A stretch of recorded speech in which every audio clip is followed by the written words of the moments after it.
Hello, hello, vous écoutez Les Frappés, le podcast de celles et ceux qui se dépassent.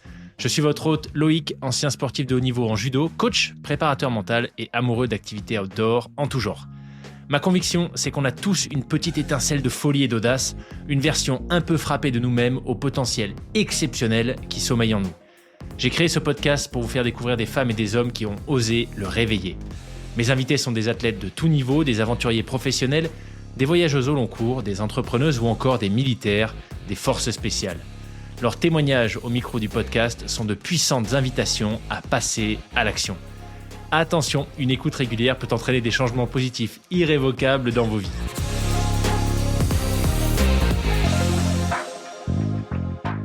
C'est parti. Eh ben écoute, bienvenue Mathis au micro des Frappés. Je suis super content de te recevoir sur le podcast.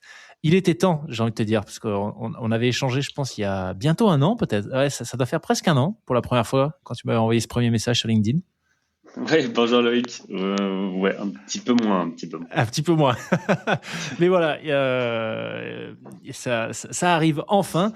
Un immense merci d'ailleurs à Nicolas Cassier, un ancien invité du podcast, un copain qui était là au premier week-end des Frappés, coach, préparateur mental, qui fait plein de choses incroyables dans sa vie et qui m'a mis en relation avec toi en me disant faut absolument que tu parles à Mathis. On évoquera, je pense, un peu plus en détail parce que il t'a accompagné sur une partie de ta préparation pour une énorme épreuve que tu as réalisée il y a peu de temps, enfin que tu as même remportée il y a peu de temps, dont on va évidemment parler, la Mini Transat en 2025. Donc voilà, Nico, on va reparler de toi. Ouais, c'était mon coach. Yes. Mathis, donc aujourd'hui on va principalement échanger, je pense, sur des thématiques autour de l'univers de la voile, en solitaire, mais pas que. Pas mal de records à ton actif, des anecdotes assez incroyables. Mais avant ça, j'aimerais bien que tu nous expliques un petit peu dans quel environnement est-ce que tu as grandi, puisque ton père est particulièrement connu dans le monde de la voile. Donc voilà, ton enfance, ça ressemblait à quoi ? Est-ce que tu as tout de suite été mis, dès que tu as su à peu près te tenir à quatre pattes sur un catamaran pour t'habituer, tu vois, au roulis ou autre, ou dans quel univers, quel a été ton rapport à la voile pendant ton enfance ? Non, alors vous risquez d'être un petit peu déçus parce que mon enfance c'est pas du tout ça. J'ai grandi au milieu de la forêt normande. Toute une partie de ma jeunesse, plutôt avec ma mère, parce que les parents sont rapidement divorcés.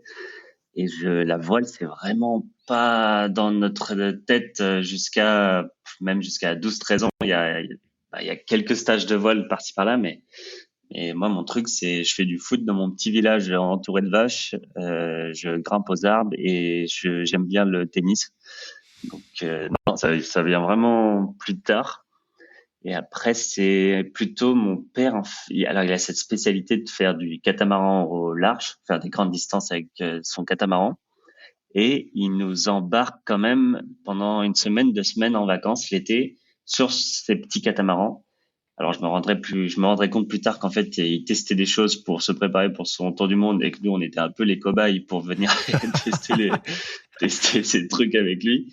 Mais il nous fait quand même faire des navigations pas du tout anodines, hein. Il nous emmène sur son petit catamaran faire le tour de la Corse en partant de Nice, le tour de la Bretagne. Et nous, on a 12-13 ans. On est avec nos petits combinaisons 2 mm et on se pèle les couilles pendant une semaine ou deux sur ce catamaran. On dort, on est à 1 m² avec mon petit frère et mon père où on dort, on fait notre vie et on dort à la belle étoile. On est ouais, c'est assez magique comme navigation.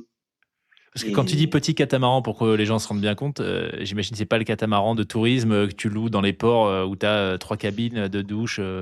Non, là, faut imaginer le Hobbycat de La Baule sur la plage, qui est un poil plus grand quand même, on va dire 1 mètre plus grand. Et voilà. Et ça, c'est beau. Je grandis avec cet aspect de la voile de temps en temps l'été, mais c'est des navigations extrêmes. Enfin, on se rend pas compte. C'est marrant, tu vois, j'ai eu l'ancien directeur du Vendée Globe, Denis Euro, au téléphone il y a pas longtemps, et qui me dit, mais t'étais celui qui avait le plus de 1000 parcourus farfelus, il a appelé ça. Ah avec, il me dit, certes, t'as pas fait d'entraînement et t'as navigué très tard, mais en fait, ces navigations-là, sur ce petit catamaran au large, eh ben, c'est complètement farfelu et c'est complètement exigeant aussi, parce que le bateau peut se retourner, il n'y a pas d'abri. Et donc, bah voilà, on est dans les vagues, on est mouillé, on dort mouillé, on mange en essayant que ce soit pas mouillé ce qu'on mange. Et donc non, c'est assez génial, mais c'est que du bonheur. C'est que du bonheur. Et puis t'imagines quand même que t'as 13, 14 ans et t'es en pleine nuit et il y a ton père et ton petit frère qui dorment juste à côté de toi et c'est toi qui es responsable d'eux là. C'est toi qui gères le bateau, c'est toi qui si tu fais une connerie, ça peut mille mal finir. Donc t'es tout de suite mis responsable. Mais voilà, les étoiles pour toi, elles sont juste pour toi la nuit, les dauphins ils sont juste pour toi aussi. Donc incroyable. voilà, la Ouais, donc picouse elle vous vient. retourniez pas à terre les nuits pour dormir, quoi. C'était vraiment sur le catamaran du début à la fin. Ouais, alors la toute première fois, on fait des stops sur la plage, et puis dès la deuxième fois, on s'arrête plus. Et c'est même parfois on mouille, c'est-à-dire on met l'ancre sur un endroit, mais on va pas à terre, on reste sur le catamaran quand on fait un stop pour se protéger. Et donc il y a la plage qui est vraiment à 200 mètres, et tout le monde est en maillot, tout le monde nous regarde comme nous on est sur notre petit catamaran, on se réveille de la nuit, on a 4 couches parce qu'on se fait la couille toute la nuit. Mais on va pas à terre, quoi. Et on repart comme ça. Et non, c'est assez chouette. Waouh, incroyable. Ok, donc ça arrive vers tes 12 ans. Ton frère, c'est pareil, ça a été la première exposition à la voile à ce moment-là, vers cet âge-là? Ouais, c'est l'adolescence, quoi. Ouais, adolescence, ok. Notre crise de puberté, on l'a fait, on l'a fait comme ça. Et avec mon frère, ouais, mon petit frère m'accompagne. Alors, je me souviens aussi qu'on fait juste avec mon frère, de temps en temps, on fait un petit stage de voile l'été. Mais en fait, je me souviens qu'on n'apprend rien parce qu'on demande, on va voir notre père qui nous met dans des stages. On dit mais arrête parce que on s'embête un peu, quoi. Et donc nous on veut faire des trucs avec lui, quoi. Waouh. Et tu arrives à te souvenir les émotions, l'émotion, tu vois, prédominante quand, pour la première fois, tu réalises que, ce que tu évoquais, tu vois, c'est toi qui es à la barre, c'est toi qui es responsable, heu, que vous faites des vacances qui sont finalement peut-être pas tout à fait les mêmes que la plupart des copains de l'école. Mm. Tu te dis quoi? Est-ce qu'à ce moment-là, tu as une sorte de prise de conscience que, waouh, c'est un univers dans lequel je veux continuer à évoluer? Ou finalement tu réalises pas trop et c'est que plus tard que ça vient et que tu te dis non, c'est vraiment ça que je veux continuer à faire. Ouais, alors sur le moment on réalise pas du tout et tout semble normal en fait. Puis nous Ouais, à ce moment-là notre père c'est notre père. Et donc comme lui bah il se comporte comme quelqu'un de tout est normal dans ce qui se passe. On nous fait confiance, on nous explique et bah basta, quoi. Tant ouais. qu'on Et puis comme on n'a jamais navigué sur d'autres bateaux non plus, on se rend pas compte. Donc ouais, c'est vraiment, on est dans notre monde, on se pense que tout est normal. Pour nous, la voile, c'est ça, alors que c'est pas du tout ça.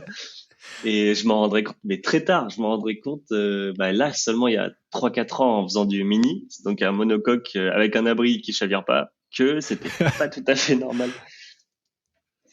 Et Incroyable. après, Aujourd'hui, sachant qu'aujourd'hui tu as 28 ans, hein, c'est ça? 28, oui, 29 oui, ans? oui. 28, OK.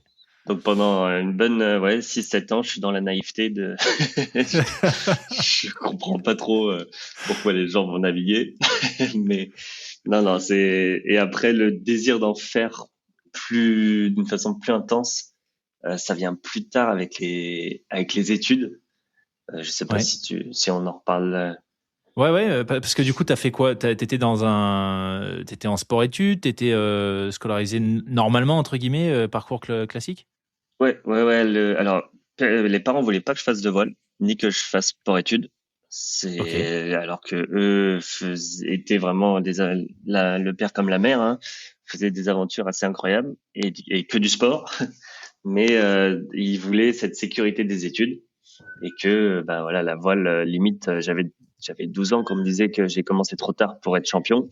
Ça- donc c'était les études et donc bah études normales, hein, je me souviens première un lycée en banlieue parisienne où j'arrive le premier jour en tongs et on me dit c'est pas possible. Donc il faut que je m'habitue un petit peu. Et voilà, parcours scientifique parce que c'est ce qui ouvre le plus de voies, école d'ingénieur et bah c'est pas franchement une réussite. Et en fait, le seul truc qui m'intéresse, c'est une course étudiante de voile qui s'appelle la CCE. Je sais pas si tu en as déjà entendu parler. La course croisière EDEC. C'est ça. Donc Exactement, c'est ouais. une grande course. Je pense que c'est la plus grande course étudiante d'Europe. Et bah voilà, je m'excite pour faire un dossier, pour chercher des sponsors, créer une équipe de l'école pour faire l'événement. Et je kiffe. Il y a une sorte de départ imaginaire. Alors là, c'est pas du tout l'aventure, c'est vraiment un régate autour de bouées au bord de l'eau, au bord de la côte. Et c'est un petit jeu hyper sympa entre deux bouées. Il y a une ligne de départ, il y a une autre bouée à aller chercher. Il faut tirer des bords, il y a une stratégie, il faut bien régler son bateau. Et on gagne rien du tout, mais on s'amuse bien, quoi. Mhm. Et j'essaye. Et après, en fait, mon père voit que je monte des projets comme ça, que je cherche à faire de la régate en vol. Et lui, il cherche un équipier à ce moment-là, en catamaran. Et donc, il me propose, il me dit, bah, j'ai une régate là, fin avril, et puis cet été, je veux faire le record de la Méditerranée. Est-ce que tu veux qu'on essaye? Et donc, bah moi, il y avait personne qui me proposait de travailler avec eux en école d'ingénieur parce que j'avais des mauvaises notes. Par contre, lui, il me propose ça, je dis bon, bah c'est parti. Et donc la première compétition se passe bien. On Donc fait un ça, premier c'était quelle podium. année? Ah oui, T'avais là quel âge? on est en 2018. Ah Donc ouais, je sais pas, je ouais, c'est dois, relativement récent quand même. Ok. ouais, j'ai 19 ans, quelque chose comme Ouais, ça, ok. 19-20 ans. Et encore une fois, ouais, non, avant il y a pas de compétition, c'est vraiment une semaine de temps en temps. Et la compétition se passe bien. On fait podium. Et lui, je Waouh. pense qu'il avait pas besoin, en fait, il avait pas besoin de quelqu'un qui connaisse la voile. Il avait besoin juste de quelqu'un qui a l'envie, qui a la niaque, qui a de l'engagement. Et j'ai envie de dire, la connaissance, il l'avait, quoi. Et donc, après, on fait ce record de la Méditerranée. Et là, il y a un sacré déclic quand même. Parce que, autant avant, c'est en vacances. Et donc, il n'y a pas vraiment une recherche de perf sur ces longues distances. Autant là, sur le record, bah, faut aller dans le rouge, il faut aller dans la perf, il faut pas dormir. Et là, je découvre quelque chose. Et je pense, je découvre quelque chose que la grande majorité des intervenants ont découvert aussi, de dépassement de soi. Mhm. Au purée, je suis capable donc le record de la Méditerranée, c'est Marseille, Carthage en Tunisie. Et on fait 44, 45 heures. On dort peut-être 15 minutes et on est non-stop sur les réglages du bateau. On s'arrête jamais. Et c'est hyper stimulant, quoi. Et là, je me rends compte, on bat le record de 2 minutes en plus, donc c'était chaud. Ah ouais, ouais, waouh. De Ah ouais, deux ouais, minutes. ouais. Attends, sérieux? Ouais, ouais, Incroyable. ouais. On savait même pas si on l'avait battu à l'arrivée tellement c'était sur le chrono, on avait un doute, quoi. Et donc, on apprendra plus tard avec le GPS qu'on avait à bord qu'on avait effectivement battu le record. Attends, mais du coup, Euh, attends, c'est complètement incroyable. Donc, le chrono final, tu dis, c'est 44 heures, ouais, je sais plus le nombre de minutes, mais un mais peu à plus peu de près, en 44 gros, heures. 44 heures. Mais donc, ça veut Ouais. dire que parce que c'est relativement court, entre guillemets, enfin, j'imagine suffisamment court comme durée pour que vous aviez un chrono à bord, vous, au moment du départ, vous aviez enclenché un truc que vous aviez sous les yeux pendant 2 jours? Alors oui, mais c'est juste à titre indicatif. Ok, Le d'accord. vrai chrono, il se fait avec une petite balise, on va dire, une petite boîte noire qu'on a à bord et qui nous pointe toutes les minutes, je crois, toutes les 30 secondes, qui est pas très précis d'ailleurs parce que c'est des vieux trucs de l'homologation officielle là. Mais on a des trucs bien plus précis à bord et voilà, ça nous dit que bah, ouais, notre position. Et puis ensuite, on envoie cette boîte à l'homologation officielle qui certifie ou pas si on a battu ou pas, quoi. Ok, ah, méga intéressant. Ouais, c'est parce que j'imagine ça doit. Ok. Mais donc visuellement, votre chrono à vous, c'est un truc que vous avez facilement sous les yeux en permanence ou ça demande un peu un effort, tu vois, faut arrêter Non, les non. réglages, sortir un truc de la poche. Ah non, non, on le regarde à l'arrivée. Une fois qu'on a passé la ligne, on se D'accord, dit, ok, ok, alors, d'accord. on a mis combien de temps? Et puis là, oh purée, c'était Ok. chaud. Ouais. Donc là, on se dit, mince, puis du coup, on se souvient même plus trop combien de minutes c'était au départ, parce qu'on pensait pas que ça allait être à la minute près, quoi. Ouais. Donc, non, non, on le regarde pas pendant la course. Pendant la course, on s'en fiche. Toutes les T'es dans secondes ta qu'on essaie bulle. de gagner, on les gagne, quoi. Ouais. Mais donc, si on Mais fait un petit zoom sur cette expérience, je trouve ça, enfin, c'est complètement fou. C'est quoi l'organisation à bord? Il y en a tout le temps, les rôles sont clairement définis. Tu disais que vous avez dormi qu'un quart d'heure, mais est-ce qu'il y avait quand même des temps de pause pour l'un ou l'autre? C'est quoi le rythme? Alors, effectivement, c'est plus. Alors à ce moment-là, c'est plus mon père qui barre parce que moi j'ai zéro expérience, enfin très peu quoi, de la barre exigeante comme ça de perf. Et donc, je me souviens d'ailleurs, le moment où on dort, c'est au départ. Parce qu'en fait, nous, on est situé en Bretagne. Et donc, on fait toute la route pour aller à Marseille, monter le bateau, prendre le départ. Et on est cramé au départ. Ah Du ouais. coup, et le départ, il y a pas beaucoup de vent. Du coup, en fait, dès le départ, on en profite pour dormir les premières heures. En tout cas, se reposer. Et après, effectivement, donc c'est plus moi au réglage sur le SPI, qui est cette grande voile un peu blanche que vous voyez souvent sur les bateaux à l'avant, une sorte de bulle. Mon père qui est plutôt à la barre au début. On a la stratégie météo avant de partir.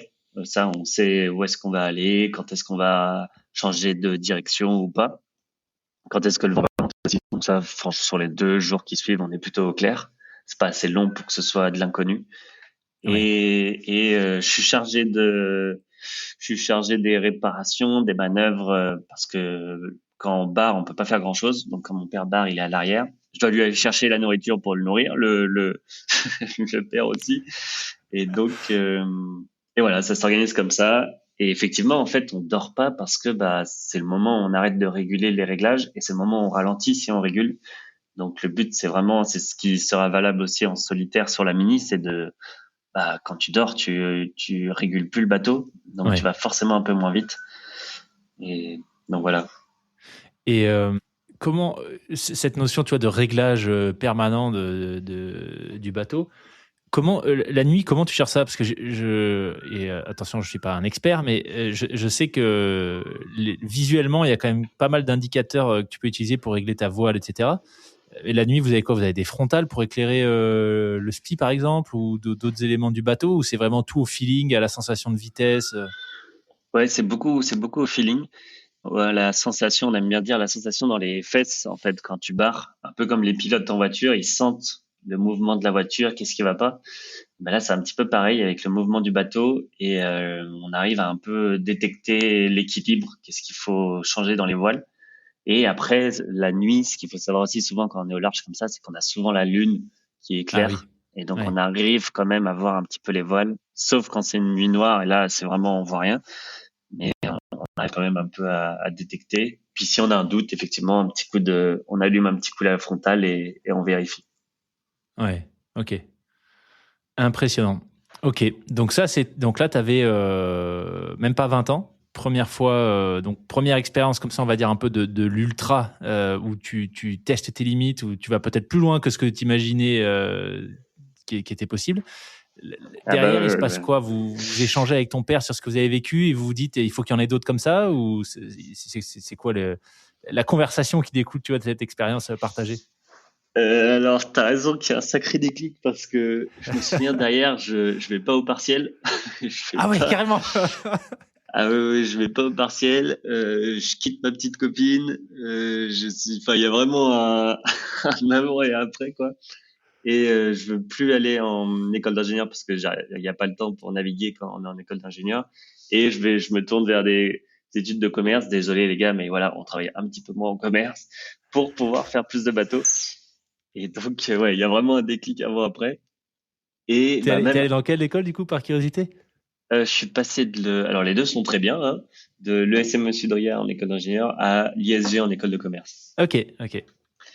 Et effectivement, un mois plus tard, en fait, on veut recommencer et on fait le record de la Manche qui existe. Et donc, on enchaîne, on se dit, on bat aussi le record de la Manche. Alors là, c'était moins long et moins l'aventure, mais on met un bon temps de référence qui sera important pour la suite, je pense, parce qu'après, on se fait battre et on décide d'y retourner. Mais ça, c'est 2 ans plus tard. Et après, pendant 1 an ou 2, on gagne tout. On fait toutes les régates, toutes les petites compétitions en kata et tous les titres, ça marche super bien. Donc ça, c'est vraiment super années. Et il y a ce record. J'imagine, tu veux peut-être que je parle du record de la Manche où ça se passe un peu moins bien. Ouais, parce que c'est vrai que ça fait partie des points que tu m'avais partagé la toute première fois qu'on avait échangé. Donc ouais, carrément partant pour que tu nous parles de la fois où ça s'est pas tout à fait passé comme prévu. C'est ça. le côté frappé dans ces records, il est quand même assez important, quoi. Et le truc, c'est que nous, bah, on réussit à chaque fois, on gagne toutes les courses, donc on prend un peu la confiance et on aura une bonne leçon d'humilité, justement. Et on part sur ce record de la Manche, donc c'est Cowes Dinard, sud de l'Angleterre, à côté de Saint-Malo. Et là, on part, mais on n'est pas prêt. Et on se dit, tu vois vraiment les mecs, bon, bah rien de plus, on va reprendre notre corps, mais on n'est pas prêt. Et juste avant même la ligne de départ virtuelle, on casse des trucs sur le bateau, les lunettes vont pas, les choses sont mal fixées. Enfin, il y avait plein de red flags pour nous dire de pas y aller. Pas prêt par rapport à quoi? Le matériel, la préparation physique, ou c'était plutôt, tu vois, mentalement, pas dans le truc? Ouais, les deux. Moi, Ah ouais. je travaille en Suisse, j'arrive, je suis cramé. J'ai pas un jour de congé de plus, donc en fait, il faut quoi, faut absolument qu'on parte sur cette fenêtre météo, sinon je peux plus. Et la fenêtre météo est trop musclée. Il y a trop de vagues, on se rend pas compte, mais nous, on y va quand même. Et on sort, voilà, on est à peu près au milieu de la Manche, le tombé de la nuit, et c'est Sachant que, l'enfer. pardon Mathis, parce que Ouais. c'est important, je pense, pour la suite, tous ces records que tu fais avec ton père, vous êtes toujours sur le même type de bateau, c'est ça? Des catamarans sans Oui, oui. abri, qui font en gros combien de long et de large pour qu'on visualise? 6 mètres de long et 3 mètres de large, je pense. Ok, ouais, donc c'est pas énorme. Ok, d'accord. Non, mais en plus, en fait, on est 40 centimètres au-dessus de l'eau. Donc, on s'est Ouais. mis tout le temps, bon, on se fait tout le temps éclabousser et surtout, on peut tout le temps chavirer. Et là, bah, les vagues, elles sont pas très grandes, mais pour notre catamaran, ça suffit pour être vraiment dans le mal. Et tu t'en parlais, on a une sorte de petit compas, un petit GPS qu'on a à l'avant du bateau, ce qui est très important, notamment la nuit, qui nous donne notre cap, notre vitesse. Et ça nous permet vraiment d'avoir des bons repères. Et il y a une vague qui casse ce compas, qui casse ce support. Donc je vais le chercher, je le ramène derrière. Et l'erreur qu'on fait là, c'est vraiment que au début je le tiens, le compas, et puis après mon père le prendra, mais je l'attache sur le bateau, il s'en rendra pas compte d'ailleurs. Et c'est vraiment à bord, il y a une règle d'or, c'est une main pour toi, une main pour le bateau. Et dans le sens où une main pour régler, une main pour pas tomber. Et donc mon père aura une barre dans la main et le compas dans l'autre, ce qui n'est pas bon. Et on se fait fouetter par une vague un peu plus forte que les autres. Et le bateau penche très fort. Ouais, on est limite de chavirer. Et lui, il glisse et il tombe juste derrière le bateau. Et alors, en Il fait tombant, jour à ce moment-là? à tomber de la nuit. Waouh. Il y a vraiment une erreur absolue comme ça, c'est de tomber à la mer. Et je m'en rends pas compte tout de suite. Il y a la ligne de vie qui casse et son harnais qui casse quand il tombe derrière. Donc moi, je me dis au début, bah c'est bon, il va traîner un peu, je vais le remonter. Et en fait, il tombe, il casse un safran et lui, je le revois 10 mètres, 20 mètres derrière. Et là, je comprends tout de suite que, oula, c'est grave, c'est pas top. Et je me retrouve tout seul sur ce bateau. Et alors déjà, c'est un miracle, j'arrive à faire demi-tour sans chavirer. Ça paraît rien comme ça, mais c'était assez exceptionnel. Il me dira que j'avais fait une sacrée manœuvre à ce moment-là. Et parce qu'en fait, mais le problème, en fait, c'est que moi, je me mets debout sur le bateau, mais tout de suite, lui, il a juste sa petite tête qui dépasse avec les vagues, et ben, on le voit tout de suite plus, en fait. Et Ouais. donc, lui, il me voit un peu mieux parce que j'ai un mât d'une dizaine de mètres. Mais moi, non, au bout de 10 secondes, je le vois plus, quoi. Et donc, je comprends que c'est grave. J'ai un petit shot d'adrénaline, je le sens parce que j'ai tous les muscles, tous les bouts sur le bateau sont hyper légers. Donc, je comprends que il y a un petit boost dans les muscles.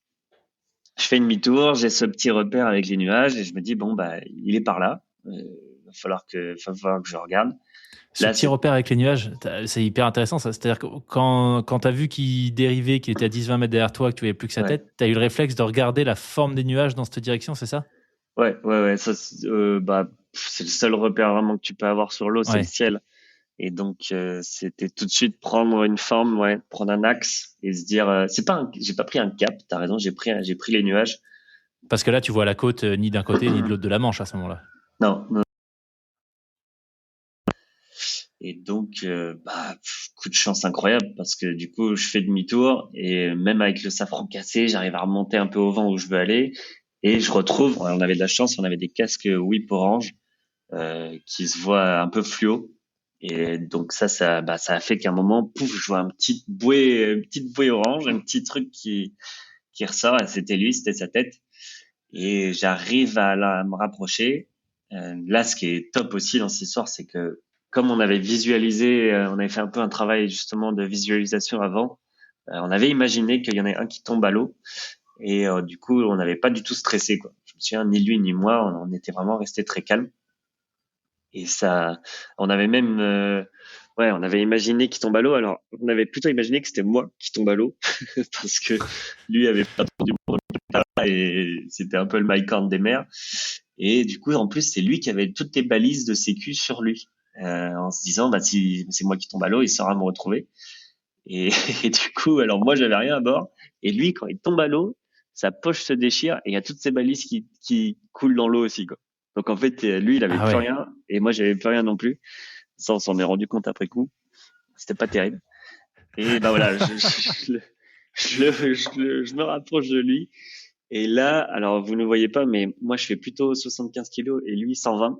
Et donc, je me rapproche, je tends la main et vraiment à bout de main, quoi. J'ai le bateau d'un côté et lui. Et il me tend la main, mais avec l'inertie, bah, oh, je suis à la limite de partir avec lui, quoi. J'ai les deux jambes en l'air et là, l'image, je disais, il faut pas la montrer aux grands-parents. Donc, c'était un peu la scène un peu chaotique, quoi. Et lui, après, j'ai de la chance, il arrive tout de suite à récupérer à l'arrière du bateau, il attrape le bateau et ça y est, je peux le remonter, quoi. Et on repart tout de suite. Alors lui, un peu frustré, il marmonne dans sa barbe, je pense, un peu vexé aussi parce que bon bah, enfin, voilà, quand t'as de son expérience et tout ce qu'il a fait, tu peux pas vraiment se permettre ça. Il marmonne dans sa barbe. Bon, on n'était pas mais on repart encore plus vite qu'avant. On remonte le safran cassé, on repart à balle parce qu'on a toujours envie d'aller battre ce record. Et en fait, le deuxième safran commence à lâcher. Et là, on se dit, bon, on arrête les bêtises, ça y est, on a assez vécu de choses pour aujourd'hui. Il nous faut quand même un safran sur les deux pour rentrer. Et voilà, on retournera au point de départ. Du coup, est-ce qu'au retour, vous en avez reparlé de ce sauvetage d'un homme à la mer une fois au calme ou voilà, est-ce que tu vois, la gestion immédiate après l'événement à bord a suffi? Alors, ouais, je pense t'as raison, je pense que ça avait suffi. On avait compris qu'on n'avait pas été prêt et on avait compris que, bah, il faut prendre son temps avant un départ. Non, on avait eu la leçon. On pouvait pas, on pouvait pas avoir notre leçon plus clairement, quoi. Donc, il y avait pas forcément besoin. On avait un petit peu débriefé sur le matériel, mais ouais, là, l'apprentissage était déjà fait, quoi. Ouais, ouais. Comment ça a changé, toi, ton approche des navigations qui ont suivi, que ce soit en solitaire ou en équipage? Bah, c'était lui le prof, hein, donc c'était lui qui nous avait déjà donné des, des, des choses pour pas tomber à l'eau et donc des réflexes à avoir. Par exemple, je sais que c'est un autre discours. En fait, lui, le discours, c'était vraiment comment faire pour ne pas tomber.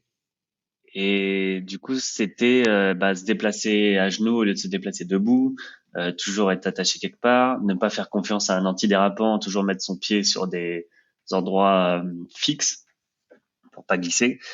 Et donc, bah après en mini, j'applique ça, quoi. Et j'applique pas vraiment. Alors, je suis désolé de les critiquer. J'applique pas vraiment ce que les contrôles sécu et la fédération va nous dire, va nous donner comme conseil, qui est en fait mets ton gilet et on t'apprend à une fois que t'es tombé à l'eau t'en sortir, ce qui est Ah vraiment, oui. je trouve pas la bonne solution. Mais on t'apprend pas à ne pas tomber. Alors on te dit attache-toi, mais en fait si tu t'attaches et que t'es dans l'eau, enfin t'arriveras jamais à remonter les 2 mètres de ligne qui Ouais. t'accrochent entre le bateau et, enfin tu vois, ça peut être vraiment. Et donc nous, on a vraiment cette philosophie avec mon père de bah tu tombes pas, quoi. Et peu importe ce que tu Ouais. fais, la règle c'est pas tomber. Et je pense que cette expérience, elle me plante ça dans la tête encore plus fort, mais elle me donne aussi une confiance. Waouh, si moi je tombe pas là où lui il tombe, bon, et que j'arrive à à être calme et à revenir le chercher, à lui sauver la vie, parce que c'est le cas, hein, et ben je suis compétent, quoi. Je me dis ça y est, je Ouais. commence à pas être trop mauvais et à être un navigateur, voilà, comme l'idée que j'ai d'un navigateur. Punaise, sacrée expérience quand même. Ouais, Hein. ça forge. Ouais. J'ai dit, on est quitte maintenant sur qui donne la vie à qui. Tu vois, on a le même. Ça Un y est, partout. un partout, ouais. Ouais.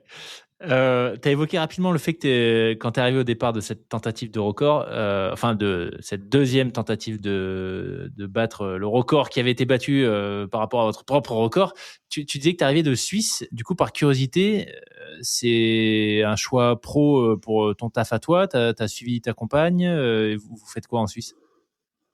Ouais, j'ai fait mon stage de fin d'études chez WIP et puis ils m'ont embauché. Ok. Et alors c'est dans l'univers du nautisme, hein, c'est des équipements pour les navigateurs. Et donc bah ça, voilà, je lis un peu les deux. Mais oui, oui, c'est pour professionnellement. Ok. Et du coup, tu navigues sur le Léman? J'ai navigué sur le Léman, ouais, ouais, souvent. Alors beaucoup moins pendant mon projet mini parce que ça prenait trop de temps et je pouvais pas me le permettre. Mais je prenais grand plaisir parfois le soir. C'est hyper actif hein, sur le lac. Le soir après travailler, il y a plein de petites régates là, le bord du lac, qui sont faits pour justement détendre ceux qui viennent de travailler toute la journée. Ouais. Et des régates le week-end. Enfin non, c'est hyper chouette. C'est pas beaucoup de vagues. Mais et puis rarement du vent aussi, mais c'est hyper technique, hyper joueur avec les vents justement. Ouais, Donc on m'a toujours dit que le Léman, c'était une bonne école parce qu'il y avait des vents extrêmement changeants et que ça pouvait passer, tu vois, du tout au tout en quelques minutes. ouais, c'est ça. Alors que sur l'Atlantique, les systèmes météo sont beaucoup plus grands et du coup, c'est à part de jouer vraiment proche des côtes, ouais, c'est plus des phénomènes un peu plus lents, quoi. Ouais, ok.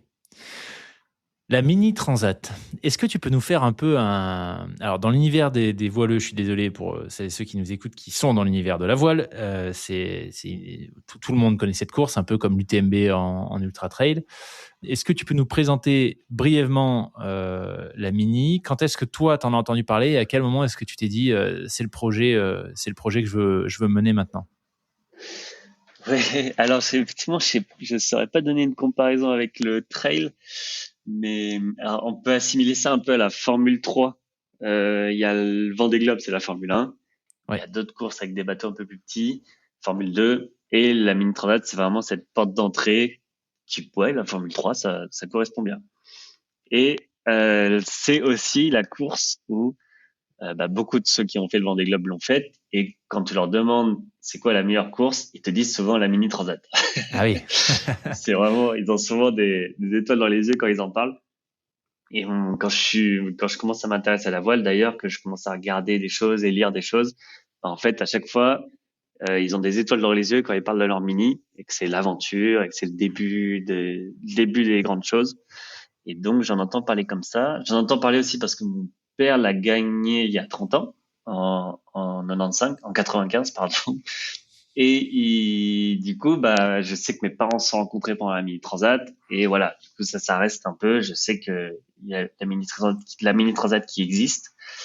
Et de mon côté, en fait, j'en entends parler surtout parce que il y a une personne qui nous aide dans nos projets en catamaran, qui m'en parle, qui me dit, bah, la mini, c'est trop chouette, il faudrait que tu essayes, voilà. Et c'est juste comme ça. Et il me montre une annonce d'un bateau qui est effectivement super intéressante. Et là, un bateau performant.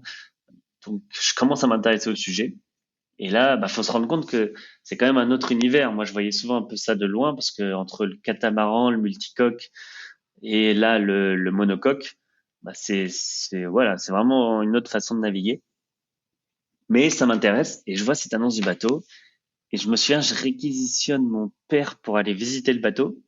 Et donc au début, il me dit ouais, tu vas voir, on va essayer de négocier sur certains trucs. Et en fait, on visite le bateau et après il me dit, il faut que tu négocies du temps pour l'acheter. donc, et, mais on avait en fait, ce que je me rends compte après coup, c'est que je suis vraiment tombé sur le bateau qui correspondait à ma philosophie de naviguer. Un truc fiable, solide, rapide, simple. On est tombé tout de suite sur le bateau qui avait un très bon palmarès en plus, qui avait déjà fait donc deuxième en 2017 et troisième en 2019. Sur Donc la Mini Transat. Oui, pardon, sur la Mini Transat. Ouais. Sachant que, pardon, la Mini Transat, c'est tous les ans, tous les 2 ans? Ah oui, j'ai pas assez décrit la Mini Transat. Et donc, c'est une course qui est tous les 2 ans, Tous les 2 ans, ok. qui est assez mythique dans le sens où elle existe depuis très longtemps et tout le monde y est passé par là. Et c'est sans contact avec la Terre. Ouais. Donc, il y a Pas vraiment, d'assistance, pas de. Ouais. voilà. Alors, le Vendée Globe, ils sont gentils quand ils disent sans assistance, mais ils peuvent appeler leur équipe technique pour s'ils ont des soucis. Et nous, on n'a vraiment rien. On n'a pas de téléphone satellite. On a juste une petite radio qui capte 5-10 kilomètres autour de nous.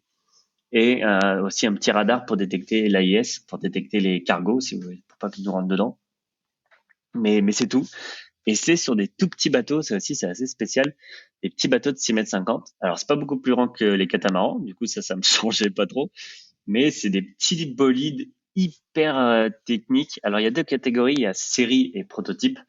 Comme vous pouvez l'imaginer, du coup il y a les séries qui se ressemblent beaucoup plus, mais qui sont moins technologiques, beaucoup plus simples. Il y en a du coup, mais du coup aussi le ratio c'est un peu, on est 90 au départ, il y a 60 séries, 30 protos.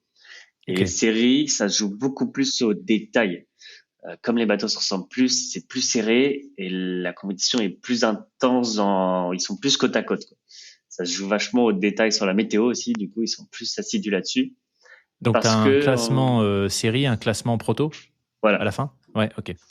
Et les protos, bah, du coup, les bateaux vont plus vite, mais les bateaux sont aussi beaucoup plus, la jauge, en fait, les règles, elles sont hyper ouvertes. Et on a juste des dimensions et à l'intérieur, on fait ce qu'on veut. Et donc, c'est des bateaux en carbone, il y a une quille qui bascule, il y a des dérives, les safrans qui se relèvent, le mât qui bascule. Enfin, c'est vraiment des petites bombes, quoi, des petites machines. On est surtoilé, les bateaux, ils vont beaucoup trop vite par rapport à leur taille. Et il y a ces nérons, je sais pas si sûrement vous avez déjà vu un peu ces nouvelles tendances avec les bateaux avec des nérons au lieu d'avoir des nez pointus, qui fait que les bateaux, ils surfent, ils ricochent au-dessus des vagues. Et bah, pour ceux qui connaissent, c'est délire, mais non, je ferai une pointe à 26 nœuds avec ce bateau. Ah ouais, Enfin, oh c'est, punaise. et on tient des moyennes à 14 nœuds sur 24 heures. Donc c'est assez au portant quand ça surfe comme ça. C'est vraiment des petites machines, mais c'est aussi beaucoup plus fragile et du coup, c'est plus exigeant et on va plus vite que les séries, du coup, forcément. Mais voilà. Et ce bateau, moi, c'est un prototype. Et en fait, l'état d'esprit aussi, c'est je vais apprendre sur ces prototypes. Il y a plein de choses que je connais pas. Je vais bricoler, je vais découvrir ce que c'est un pilote automatique. Parce que du coup, quand on est tout seul, on a un petit pilote qui barre à notre place. Je vais découvrir, je vais apprendre. Et la Mini Transat, voilà, c'est vraiment cette aventure. C'est une classe toujours un peu amateur, hein. Il y a très peu de personnes qui gagnent leur vie à faire la Mini Transat. Donc ça reste la débrouille. On est tous dans la même galère en quelque sorte. Et pour beaucoup, c'est aussi leur rêve de traverser l'Atlantique. Et pour beaucoup d'autres, c'est une porte d'entrée pour en faire son métier plus tard. Mhm. Parce que est-ce que tu peux nous rappeler le point de départ, le point d'arrivée, le temps moyen, pas forcément les vainqueurs, tu vois, mais en moyenne, avec un bateau comme ça, et en étant expérimenté, combien de temps tu mets pour traverser? Ouais, alors souvent c'est côte française, La Rochelle, là c'était les Sables d'Olonne, jusqu'aux Canaries. Là, on devrait dire que c'est une grosse semaine, 10 jours, s'il y a vraiment pas de vent, 2 semaines, mais c'est très rare. Faut arriver aux Canaries. Et après, c'est Canaries, Guadeloupe. Et là, on parle plus de 2 semaines. Alors, j'ai mis un peu plus de 13 jours, mais voilà, c'est un peu ça les durées. Ok. Ok. Et tu viens de l'évoquer, il n'y a pas forcément de pro, en tout cas sur cette épreuve. Pour que les gens se rendent compte là aussi, quand ton père t'a dit il faut absolument que tu gagnes du temps pour acheter le bateau, j'imagine c'est parce que financièrement il fallait réunir les fonds. On parle de c'est quoi les budgets quand on se lance comme ça, comme toi, avec un job salarié à côté et sans tu vois, des millions derrière de sponsors. Ouais, alors je suis pas le bon exemple parce que j'aurais le plus petit budget du top 10, je pense. Mais le bateau, le mien coûtait 120 000 Ah, en quand même, ouais. ouais, quand même. Enfin, les autres c'est plutôt autour de 200 000. Ok. Mais parce que c'est un bateau de 2017, c'était pas un bateau dernier cri. Voilà, plus le numéro est élevé, plus le bateau est récent. Et donc moi en 934, j'avais une dizaine de bateaux plus récents que le mien. Et voilà, le prix du bateau 120 000. Et après, je pense en frais de fonctionnement, les top teams ils sont environ à 50 000 par an. Ok. Et les plus bas, ils arrivent peut-être à 10-20 000. Et voilà, et les bateaux, ça varie beaucoup parce que les vieux bateaux, ils peuvent être à 30 000 et les tout derniers à 300 000. Donc Waouh, ok. avec les foils et tout, là, ça peut vraiment passer du simple au triple, maintenant au dixième même. Et donc, mais bon, t'as raison de préciser qu'il y en a quand même beaucoup, on est quand même beaucoup à travailler à côté de ces projets. Euh, et là, moi, c'est encore pire parce que du coup, je suis en Suisse et le bateau, il est en Bretagne Sud, à la Trinité-sur-Mer. Et du coup, j'ai même pas de quoi me mettre dans des centres d'entraînement, en fait. Normalement, en mini, c'est vraiment la norme, c'est tout le monde se met dans un pôle, Lorient, Concarneau, la Trinité, La Rochelle, tout le monde a un peu son petit groupe avec des entraîneurs et tout. Et moi, j'y vais pas, mais je profite des conseils de mon père. Et ça compensera et ça sera super chouette. C'est que, bah voilà, je vais pas m'entraîner, mais par contre, je vais tout optimiser, je vais prendre ses conseils et je vais prendre, en fait, il y a la mini transat qui est tous les 2 ans, mais durant l'année, il y a des courses de pré-saison. Il y a, ouais, 5 courses de pré-saison environ qui permettent de se préparer, de se qualifier pour la grande course. Et Ok. là, bah, je vais profiter de ces courses pour m'entraîner, en fait, pour tester des trucs, pour casser ce qui doit casser, pour essayer. Donc, euh, donc voilà. T'as cassé quoi parce que j'imagine sur un bateau, même si tu dis voilà, 120 000, c'est plutôt en bas enfin, sur un montant quand même relativement humble par rapport au reste de la flotte. Mais c'est quoi typiquement que tu casses sur ces courses et que tu testes d'un point de vue matériel? Oh là là, tu parles à quelqu'un qui a tout cassé.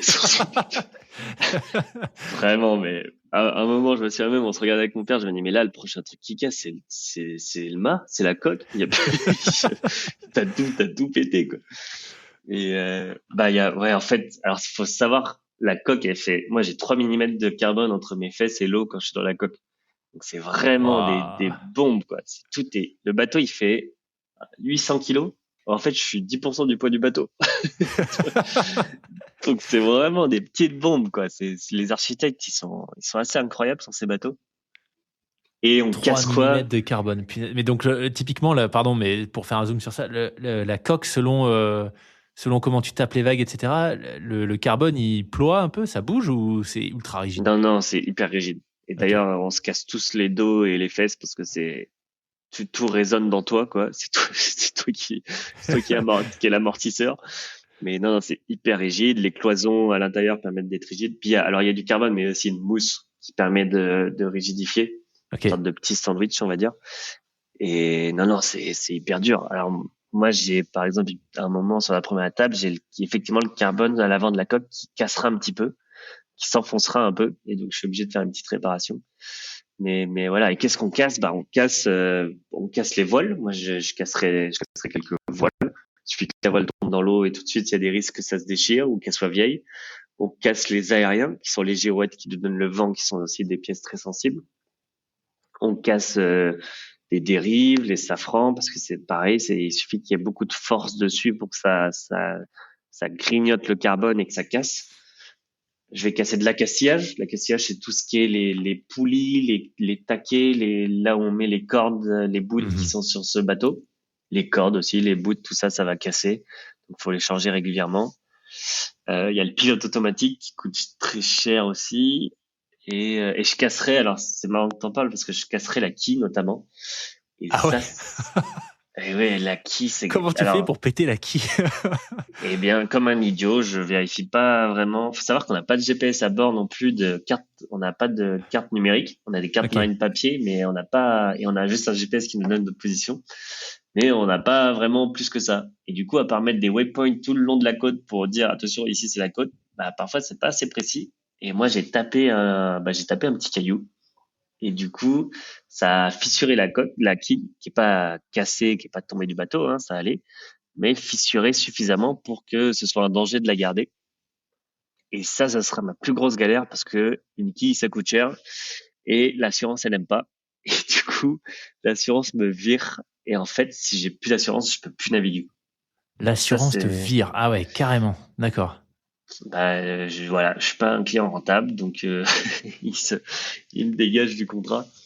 Et ils ont le droit, hein. Et après, du coup, là, on est fin 2024. C'est simplement les saisons de préparation.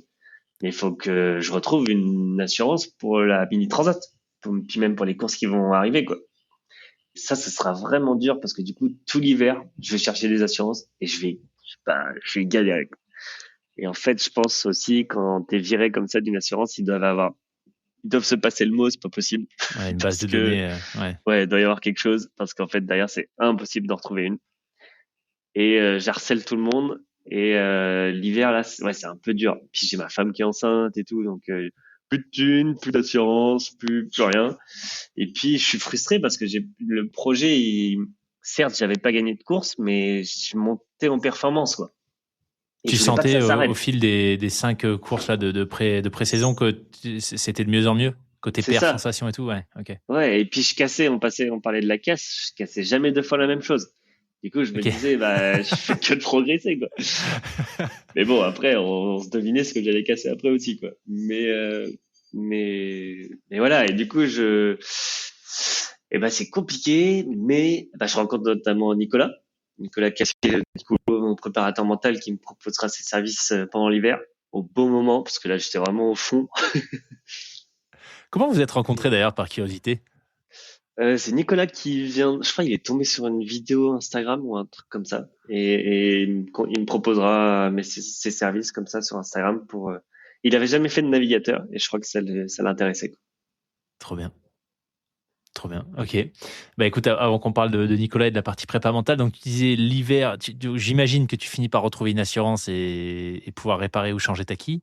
C'est ça. Bah là, en quelques semaines, je deviens papa, je trouve une assurance, je trouve quelques sponsors qui me permettent de me racheter une voile et ça y est, ça repart, quoi. Là, Les planètes et sont alignées. avoir un bébé, on m'a dit, ça t'apporte des bonnes nouvelles. Bon bah là, ouais, t'as touché le fond, tu pousses fort et tu remontes. Et c'est à moitié fini parce que du coup, il y a une course qui est une semaine après. Et du coup, c'est l'assurance qui me dégage, qui me rappelle, qui me dit, en fait, on veut bien, je pense, j'avais contacté les patrons, ils ont dû faire passer le truc en douce. Mais j'avais vraiment harcelé tout le monde. Et il dit, ouais, en fait, pour ton projet, on va faire quelque chose, on va te réassurer. Donc, incroyable. Et Ok. là, on est 4 jours avant le départ d'une course qui est à la Trinité-sur-Mer en plus, qui est la course locale. Et là, j'ai 4 jours pour remonter tout le bateau, re-être prêt pour le départ, passer le test de jauge avec les nouvelles quilles. Et je fais une connerie. J'oublie de mettre pendant le test de jauge, je sais pas s'il y en a qui ont déjà vu, c'est quand on met le bateau couché sur le côté. Et C'est il faut assez qu'il se impressionnant. redresse, c'est ça? Et il faut qu'il se redresse, voilà. Et moi, j'oublie de coincer un truc sur la quille. Et du coup, c'est de la quille, elle va pas, c'est pas la quille qui va casser, mais c'est une structure à l'intérieur du bateau qui va craquer. Et donc, je vais casser le bateau encore 2, 3 jours avant le départ avec une boulette. Vraiment, là, je m'en voudrais. Donc, bon, bah, le bateau est cassé, je peux pas prendre le départ. Euh, je ressors le bateau de l'eau, je rencontre un gars, il dit qu'il sait réparer ça, il me répare ça 2 jours avant le départ. Je répare le bateau, je remets à l'eau, mais 24 heures avant le départ, le truc qui se fait jamais, quoi. Je regarde la météo 30 minutes avant le départ, je m'habille, pouf, le matin, ça y est, je prends le départ de la course, quoi. Et là, ça repart comme ça, le Waouh. projet. Et je fais mon meilleur résultat d'ici là, donc je fais cinquième. Et je me dis, et je casse rien. Et là, je me dis, bon, bah, le travail de cet hiver a payé, c'est reparti. Puis après, les courses de pré-saison, je ferai 5, 4, 3, deuxième. Et voilà, ça fera que des belles courses de pré-saison, quoi. Excellent. Ok. Du coup, là, à ce moment-là, toi, à partir du moment où tu as vu le bateau pour la première fois, le projet, c'était clair, c'était Mini Transat 2025, où où tu savais que tu allais la faire, mais pas forcément cette année-là, et tu te testais au fil des courses. Ouais, non, t'as raison. En fait, alors à la base, effectivement, je vois le bateau et je voulais préciser que, en fait, j'en parle tellement tout le temps. Moi, j'ai pas l'argent pour l'acheter, hein, le bateau. Et si j'en parle au bureau, et c'est mon patron qui me propose, alors un deal incroyable. Je pense qu'il y a aucun il y a aucun gars qui a la Mini qui a son patron qui lui propose ça. Et il me propose, alors il est sensible parce que voilà, c'est dans le milieu de la voile quand même et tout. Mais il me dit, bah moi je t'achète ton bateau et en échange, tu continues de travailler pour nous et on développe des produits pour les navigateurs. Et puis si ça marche, tant mieux. Si ça marche pas, tu reviens travailler en Suisse. Et donc t'as raison que voilà, le projet au début, bah c'est juste je vais essayer, je vais voir si ça me plaît, quoi. Et je tente et en fait il y a une des courses de pré-saison où j'ai les conditions de transat. Et c'est dans ces conditions où je passe de 60e à 6e en une nuit. Et en fait, c'est cette course de pré-saison où je me dis, bah là, il y a un potentiel de malade. Et j'y Ouais. penserai jusqu'au départ de la deuxième étape, justement, de la mini. Je me dis, je suis confiant. Ça, je sais ces conditions, c'est les miennes. Et peu importe si je suis pas rapide sur les autres et que je gagne pas les courses, en fait, je sais que ça va se jouer là-dessus, quoi. Et donc, je garde cette confiance tout le long et je veux pas arrêter le projet juste pour ça. Sur la partie mentale, qu'est-ce qui t'a intéressé, toi, dans le message de Nico? À quel moment tu t'es dit, ouais, un prépa mental, ça doit faire partie intégrante de ma prépa pour la Mini Transat? Alors j'avais des très bonnes bases avec la prépa mentale parce que bah déjà j'avais deux parents sportifs qui avaient quand même plein de choses à transmettre, Ouais. surtout en plus dans des domaines où le mental joue. Mon père était navigateur et puis ma mère elle faisait des Paris Dakar, elle avait fait la Mauritanie en char à voile, des trucs comme ça. Donc ouais, si t'as une faille mentale, tu fais pas ce genre de choses. Et puis j'avais un grand-père qui était dans les premiers sophrologues français et qui était aussi, il avait, en fait, pendant ses études, tu vois, c'est intéressant, il avait travaillé avec l'équipe suisse de ski et c'était les premiers à faire cette visualisation de parcours quand ils font les Ok. slaloms.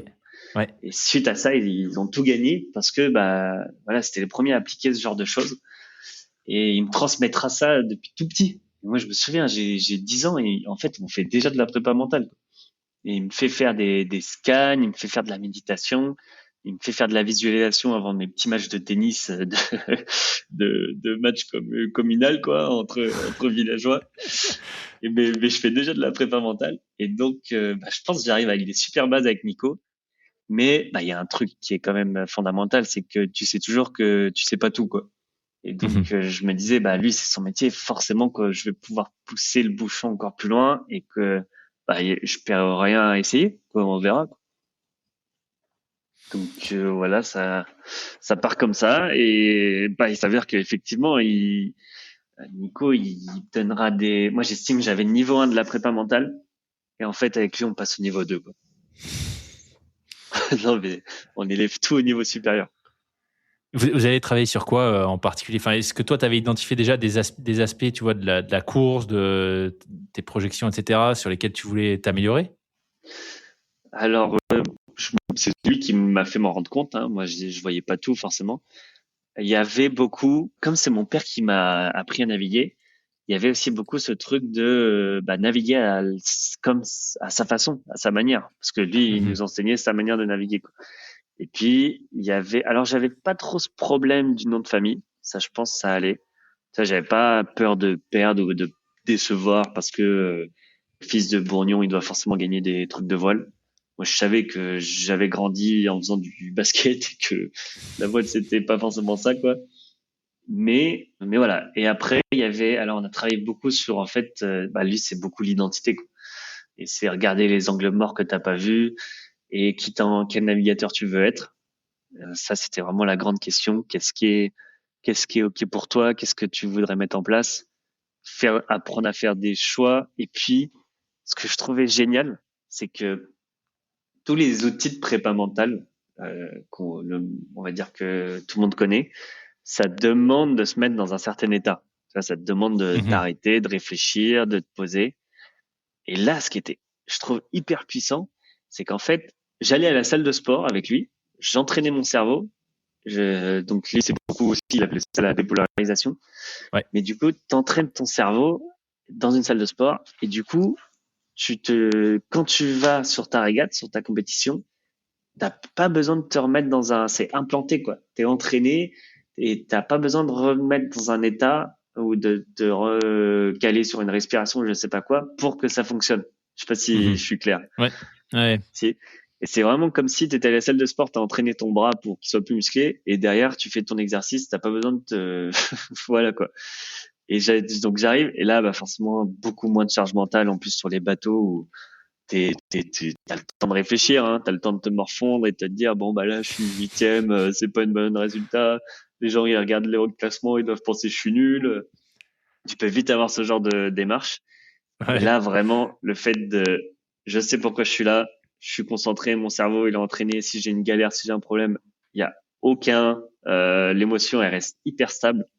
Il y avait beaucoup ça aussi de bah voilà, tout ce qui peut être mal peut être bien. Tu vois, je vois qu'il y a toujours autant de côtés positifs que négatifs dans ce qui m'arrive.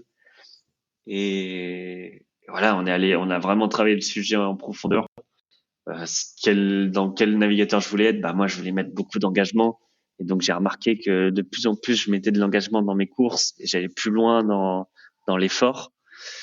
Et je réfléchissais pas à autre chose que ma course, quoi. Pendant ma course, il y avait, bah, de toute façon, si les gens, tu vois, il y avait plus du tout le regard extérieur, en fait. Vraiment, t'as raison je fais ce truc pour moi. Je fais cette course pour moi et je kiffe et je donne ce que je peux et je fais à ma manière. Je navigue à ma manière maintenant. Je navigue plus à la manière de mon père et ça a marché, puisque les courses de pré-saison, ça allait de mieux en mieux. Est-ce que tu as souvenir, justement, pendant la mini, tu as un peu d'une prise de conscience ou de te dire oh, mais là, c'est ouf, je viens d'avoir une énorme galère et en fait, je l'ai résolue et émotionnellement, tu vois, je suis resté stable et je suis resté dans ma course, dans ma bulle concentrée. Oui, bah alors c'est même pire que ça, c'est que je peux pas la résoudre, la galère. Et malgré ça, il y a encore 2 ans de ça, je me serais effondré. J'aurais dit purée, encore une régate où les sponsors ils vont pas être attirés. Est-ce que je suis pas dans les premiers? Et là, j'ai une grosse galère. C'est la première étape de la mini transat. On peut attaquer direct la mini transat. Ouais. Et Donc là, c'est de Bretagne aux Canaries, c'est ça, la première ouais, étape? c'est ça. Ok. Et deuxième nuit, alors je casse rien de la saison, ça y est, je navigue propre. Et puis là, deuxième nuit de la mini, comme par hasard, je casse plein de trucs. Mais pas parce que je navigue mal, par souci de préparation. Et donc j'ai mes infovents qui pètent, donc j'ai plus d'infovents pour la suite de la première étape, ce qui est hyper embêtant. Et je casse mon spi medium. Il faut savoir que là, du coup, il y avait vraiment 30 nœuds au portant, c'était tout sous spi medium pendant 2 jours. Et moi, au bout de 2-3 heures, mon spi medium tout neuf, il casse. Et là, typiquement, bah, la préparation mentale, elle est exceptionnelle parce que au lieu de me dire c'est la fin, j'ai plus de spi medium, nanana, bah en fait, ok, c'est bon, j'ai plus de spi medium et puis je vais faire avec ce qui me reste. Et au pire, et c'était même assez fou parce que la première étape, elle s'annule. Il y a une tempête au large du Portugal, il y a un ouragan qui arrive et du coup, ils emmènent tout le monde au Portugal. Et il faut savoir que quand à l'étape après, du coup, on terminera la première étape en convoyage aux Canaries. Et les règles de course font que on a le droit de tout réparer à bord. Je réparerai le reste, mais on n'a pas le droit de changer de voile. Sinon, on prend 24 heures de pénalité. Et Ok. là, du coup, c'est un choix assez fort. C'est que je décide, du coup, dans notre jeu de voile, on a un grand spi, un petit spi, et après un Jenaker qui est encore plus petit, puis Fog GV, le truc de base. Et je décide de pas partir avec un spi médium et de pas prendre les 24 heures de pénalité. Et là, c'est quand même fort comme décision, quoi, parce que je tente le beau jeu, quoi. Et je me, je me dis, bah, sûrement grâce aussi à ce travail avec Nicolas, je me dis, bah, moi, je vais être dans le navigateur qui tente les trucs, quoi, qui fait au beau jeu, et ça sera avec un seul spi, et ça passera ou ça cassera, mais je serai prêt à assumer. Et il y avait presque ce truc d'aller chercher le côté positif de spi médium qui casse, c'est que je vais devoir que bourriner avec le grand spi. J'aurai pas le choix. Je me poserai pas la question, quoi. Et ça me laissait l'opportunité d'écrire l'histoire, de pouvoir le faire sans spi médium, quoi. Je me suis dit, Au allez, panache. on va chercher ça, quoi. Donc c'est fort, hein, parce qu'au lieu de se C'est énorme. morfondre et de se dire, j'ai tout perdu, les autres ils ont un spi médium, moi j'en ai pas. Je me suis même dit, bah, en fait, personne n'a de spi médium.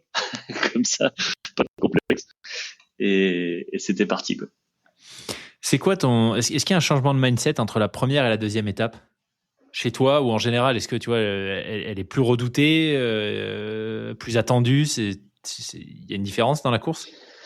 Non, j'ai plus envie. La deuxième étape, j'ai beaucoup plus envie Hmm. parce que je sais que c'est les conditions où je suis bon en plus. Et la première étape, j'étais cinquième à l'annulation. Donc, tu vois, j'étais pas vraiment. Et la deuxième étape, c'est carrément là, faut libérer les watts, quoi. Et c'est vraiment là où faut, ouais. Là, et puis il y a quand même cet esprit de, là, j'ai un peu la rage, quoi. Mais pas une rage revancharde, un truc de, c'est le money time, c'est le dernier truc. La course, du coup, elle joue sur une seule étape. Et ça, ouais, ça, j'adore. Ça, j'ai vraiment, là c'est bon quoi. On va lâcher les chevaux, on va s'amuser. Donc tu disais au final 13 jours et quelques. Bon, tu l'as gagné cette mini transat. Yes. J'ai vu en préparant l'épisode, alors j'ai vu jour pour jour, mais ça me paraît tellement fou que j'aimerais bien que tu me confirmes ça. Jour Mais pour jour, 30 ans après ton père. mais alors, j'ai cru que c'était pas vrai au début. Parce que on m'a sorti ça aussi à l'arrivée, puis j'étais fatigué. J'ai dit ouais, ok, super. Mais à ce qui paraît, ce serait vrai. Écoute, Incroyable. j'ai Incroyable. pas fait Donc, gaffe. ouais, 30 ans, jour pour jour après ton père, c'est quand même assez fou. C'est bon, là tu viens d'expliquer, tu vois, ce mindset, tu vas voilà, avec panache, ça passe ou ça casse, tu veux être le skipper qui tente. Ça Oui, ressemble à quoi ces 13 jours en termes de phase? Je suppose que en dépit de l'excellente préparation, t'as quand même dû avoir tu vois, des phases de haut, de bas, ou en tout cas en termes de rythme, des accélérations, des périodes peut-être un peu plus calmes. Donc assez partant pour que tu nous expliques déjà, tu vois, dans les grandes lignes, c'est quoi les moments forts de cette course, de cette ouais, deuxième partie de ouais, course plutôt. ouais. Alors t'as raison aussi que même, faut savoir aussi qu'à ce moment-là, il y a personne qui me met favori. Mais Ah même pas ouais. mon père. Ah Mon père, il me dit, si tu fais top 5, ce sera bien, quoi. Et les médias me mettent même pas dans le top 7. Enfin, il y a personne, sauf Benoît Marie et Alexandre Demange, qui sont les deux gars qui ont toujours fait premier et deuxième sur les deux courses de saison. Parce que je pense, ils ont bien analysé les courses de pré-saison et ils ont vu que dans ces conditions, bah, j'étais bon. Et c'est les deux seuls qui se méfient un petit peu, quoi. Et, et donc, mais alors, t'as raison, j'aborde cette course, mais aussi, tu vois, je me dis, si je casse et que j'arrive 30e, c'est pas grave presque. J'aurais tenté, j'aurais fait comme j'ai voulu faire et je suis libéré de ça aussi, quoi. Et le résultat, il m'importe presque plus. Et la course, elle commence. Alors, faut savoir qu'il y a déjà un premier choix assez fort, c'est que quand on part, on a plus de météo après quand on part. Enfin, on a vraiment une fois par jour, on a un truc très global qui nous dit il y a un anticyclone ici de telle force, et puis démerdez-vous quoi. Donc vraiment, on part avec les informations météo de la Terre qui sont très importantes pour les premiers jours, mais au bout de 4-5 jours, bah c'est un petit peu tu te démerdes avec ce que tu as sur l'eau quoi. Mhm. Et parce qu'on n'a pas internet. Et donc il y a un premier choix important avec la météo, c'est est-ce qu'on passe à l'ouest ou à l'est de Hierro, qui est une île sur la route. Et je me souviens, je suis le seul à passer à l'est. Et il y a quasiment tout le monde qui passe à l'ouest. Et moi, je suis comme un fou parce que j'ai tous mes routages qui me disent de passer à l'est. Et je suis avec 3-4 autres mecs, mais en fait, c'est que des mecs qui étaient tout le temps derniers au classement, quoi. Donc je me dis, oula, c'est quand même un premier geste risqué. Puis en plus, du coup, bah, ça se joue un peu, ça peut se jouer là déjà la transat, quoi. Sur les 2 premiers jours, si tu vas du mauvais côté de l'île, derrière, ça peut être irrattrapable. Donc c'est assez un choix fort aussi à ce moment-là. Et en fait, bah, ça payera, oui, je pense, parce que j'étais 30e le deuxième jour. Et en fait, après, je récupère le système, les alizés. Les alizés, donc cette transat, c'est les vents qui poussent de est en ouest, hein, qui sont entre 15 et 20 nœuds au soleil. Et je récupère ces vents-là quasiment en même temps que les autres qui sont passés de l'autre côté. Et je passe de 30e à 3e en 24 heures. Waouh. Et Ah là, ouais. une petite remontada. Et là, c'est parti, c'est les alizés, on déboule. Et c'est plus maintenant une guerre de vitesse sur les premiers jours. Ce qui est assez incroyable, du coup, c'est que avec bah, justement Benoît, Alex et moi, on s'extirpe en vitesse. Et là, c'est hyper intense pour moi parce que comme j'ai un bateau plus vieux, je sais que j'ai pas le choix. Tu sais qu'il y a 13-14 nœuds, plus de ça. Je suis obligé de barrer si je veux aller aussi vite, voire plus vite. Et eux, ils ont des bateaux un peu plus rapides, donc ils mettent beaucoup plus le pilote automatique. Et je me mets, mais dès le début, je me mets minable parce que je dors pas pendant 2 jours à barrer, parce que je sais que j'ai pas le choix. C'est le Mhm. seul, c'est mon seul moyen pour les attraper, c'est ça quoi. Et les trois premiers jours, si ces conditions-là, alors je suis cramé au bout du 5e jour, du coup je suis cramé de chez cramé. Et heureusement le vent baisse, mais c'était prévu que le vent baisse, donc je savais que je pouvais vraiment aller dans le rouge. Et c'est vraiment, mais quand je dis 2-3 jours de suite, je suis planté à l'arrière dehors, j'ai ma bouteille, j'ai mon bidon d'eau avec ma pipette, je mange mes trucs, je fais pipi en barrant et je bouge pas quoi. Et je vois le soleil qui tourne autour de moi et je sais plus si ça fait 2 jours ou un ou trois quoi. J'ai le cerveau, cerveau est complètement fatigué. Et c'est pas une fatigue musculaire, c'est vraiment fatigue de concentration, en fait. Ouais. T'as des Et hallucinations à ce moment-là ou? ouais, je vois des trucs dans l'eau, je vois des, pardon, je vois des pianos dans l'eau, je me souviens, je vois des gens dans l'eau, je vois des poissons alors qu'il y en a pas. Donc ouais, tu fais des petites hallucinations. Et cette fatigue, elle est assez intéressante. Je sais pas si ça doit être un peu la même aussi pour les ultra trailers où moi j'aime bien la comparer. C'est comme quand tu lis ton livre avant de dormir mais tu cherches à comprendre ton livre. Donc vraiment, tu le lis de façon attentionnée parce que tu dois être performant en barrant. Et tu le lis, mais tu dois continuer de le lire pendant les 10 prochaines heures, là. Tu dois continuer, tu vas pas dormir. T'as envie, t'es fatigué, mais faut que tu comprennes encore ton livre. Ouais. Et encore 10 heures, encore 10 heures. Et ça, pendant 2, 3 jours, tu ne lâches pas ton livre et tu dois continuer de le comprendre et de pas lâcher un mot. Alors, parce que forcément, quand tu lis, au bout d'un moment, tu lâches, quoi. Tu comprends plus où tu pars. Et là, c'est vraiment cette fatigue de concentration où ton cerveau, il peut pas lâcher la concentration de ce que tu fais, quoi. Et donc, ouais, le cerveau, il crame, quoi. Moi, je me souviens vraiment de ce mal de cerveau à la fin. Et le vent, donc voilà, ces premières 5 jours, après le vent faiblit, là, je me repose, je fais des comas. Il faut savoir que quand on dort, en mer, on a l'habitude en solitaire de faire des siestes. On enchaîne les siestes de 20-30 minutes et on se réveille, mais juste quelques secondes, histoire de vérifier que tout va bien, et pouf, on s'endort. Et on peut quand même faire enchaîner plusieurs heures comme ça. Et je fais ça, et je remange, je bois, et là, c'est un nouveau départ, quoi. Il y a 2, 3 jours comme ça de vent faible, où je me régénère, et on arrive au milieu, à peu près de la transat, où il y a encore du vent faible. Et là, donc c'est le moment où je vais le moins vite. Et là, j'ai une rencontre exceptionnelle, où je suis en train de manger tranquille sur le bateau, et il y a une énorme baleine qui apparaît, mais juste devant mon bateau. Mais c'était pas du tout. Moi, j'ai flippé. Hein. C'était pas du tout un moment de joie parce que j'entends un bruit de vague et je vois son dos mais qui fait la largeur du bateau. Quoi. Et je me dis mais qu'est-ce que c'est pas. J'avais jamais assimilé. Là, pour le coup, j'avais pas fait de travail de visualisation, tu vois. Et j'avais jamais compris que c'était aussi grand. Quoi. J'en avais déjà vu, mais de loin. Et j'ai un bug, mais vraiment là pour le coup, je bug parce que je me dis mais ça peut pas être si grand, c'est pas possible. Et Et c'était donc pas une hallucination.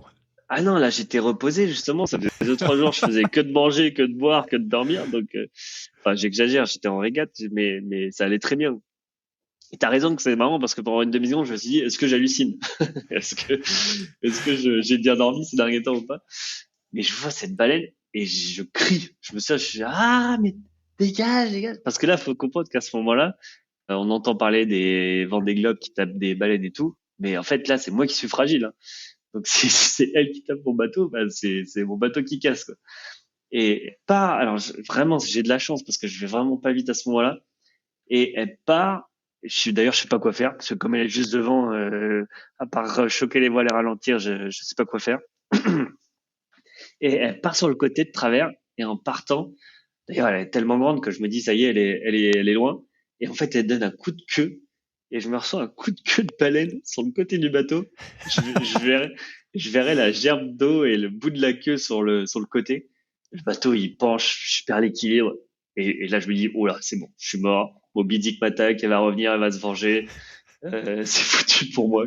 Et pendant 2 minutes, je tremble. Alors, j'arrive à attraper ma vieille caméra, mais en fait, je fais que trembler, donc on voit rien du tout. Et de toute façon, je prends la caméra trop tard, la baleine est déjà loin. Mais ouais, je tremble et il me faut bien 2, 3 minutes pour me ressaisir.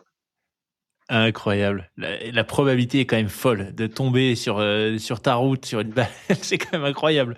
Non, mais de se prendre un coup de queue de baleine, surtout. Moi, parmi toutes les histoires de navigateurs que j'ai entendues, j'avais jamais entendu ça, quoi.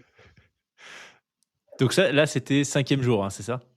Ouais, un peu plus. Là, on est 7e. plus, ouais, 6, 7, on est au milieu. Vraiment au Ok. milieu du parcours. À ce moment-là, le classement, il est fixé. Tu es toujours 3e, top 3 dans ces eaux-là? Ouais, je suis troisième. Alors, je me battais avec Alexandre pour la deuxième place. Il faut savoir que Benoît, il était archi favori. Du coup, je me concentrais pas vraiment sur Benoît.